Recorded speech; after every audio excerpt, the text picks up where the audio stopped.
Hello. Java Quest is meant to be a game library, game engine, whatever you might call it, which has the very easy ability to build games, just very kind of entry-level Java programming, but then with some expanded features. Let's look at one expanded feature today. So this extended feature is for allowing a menu bar. So first off, let's just look at what it looks like normally. So this is our game normally. It has the ability to run around. And all of this is built with the basic core components of JavaQuest. But we can take it a little bit further. We can have the ability for a menu, which will show us things like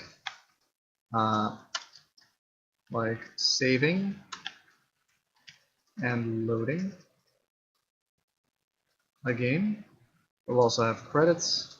We'll also have the ability to restart the game. So let's take a look at those menu options now by doing top.enable menu. Enable menu is a method which will turn on our menu bar, just like this. So now see, when we run our game, we have this menu bar here with data with those four exact options. Save and load, credits, and restart. Credits will pop up a little credits window, but since we haven't written credits for our program, there won't be any in there. We can go into, for instance, the cave, or let's say we go into the valley, so to smell the flowers. We are then able to go ahead and restart the game if we so chose.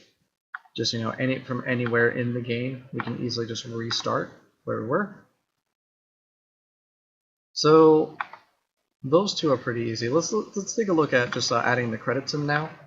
We can do top.set credits and be like game made by my name. And that will change that little pop-up box, so that way you can easily have credits in your game. You can have as much of it as you like, as much as the Java standard string can hold. Let's look at some of the other pieces now. A lot of the rest of these won't actually require coding. You've seen restart already. Save and load progress allows your gamer to save their progress. So let's say that we're playing this game here. We decided to go into the valley, smell the flowers, and then we have to go eat lunch or something. So let's go ahead and save our progress and exit out of the game, because we don't want to just leave the game open all the time. Instead, by saving our progress, we can then run the game again, load our progress, and here we are, right back to where we were, with the button updated, the text updated, the image would be updated, but I don't have any images for it, so there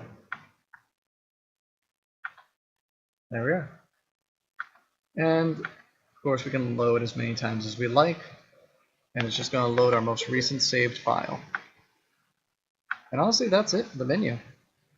The only other thing, I guess, would be if you wanted the ability, let's say once we entered the cave, we want to go ahead and take away the menu from the player. Don't know why we would, but let's say we did. We can do top.disable menu. I gave you an enable function, or method, might as well give you a disable method as well.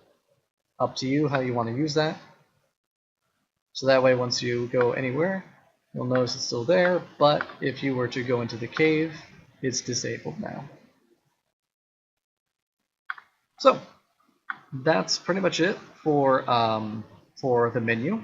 Thank you for watching.